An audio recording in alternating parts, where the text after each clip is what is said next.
The Whaley House does not simply stand on cursed ground, it feeds on it. Built in 1857, its foundation rests on the very spot where men swung from the gallows, their final breaths soaking into the earth.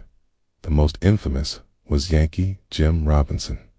His execution was botched, his boots scraping the dirt as he strangled slowly before the jeering crowd.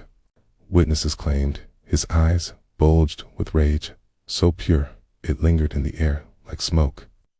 When Thomas Whaley built his home there, the townsfolk whispered warnings, but the house rose anyway, brick by brick, as though eager to be born.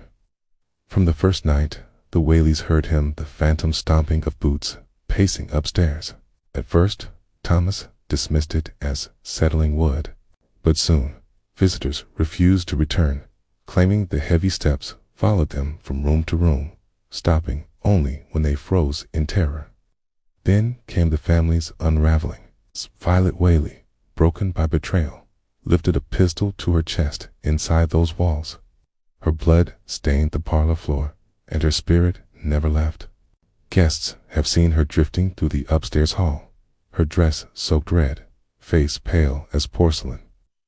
Some say she doesn't walk at all, she hangs midair, as though suspended by an invisible rope, eyes pleading for release. The nursery's worse.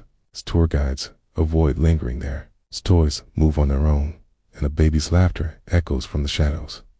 That laughter twists suddenly into coughing, as though little Thomas Jr. is choking again, fever boiling his body even in death. Visitors swear they felt tiny, icy fingers curl around theirs in the dark, and always the patriarch himself. Thomas Whaley's apparition appears at the top of the staircase, tall hat shadowing his eyes. He doesn't speak, he simply stares until the lights flicker and a wave of dread suffocates the room. One man who mocked the stories reported later that night he woke choking, as if a rope tightened around his throat. The Whaley House is no museum. It's a mausoleum that remembers. Every tragedy, every scream, every last breath is stitched into its walls.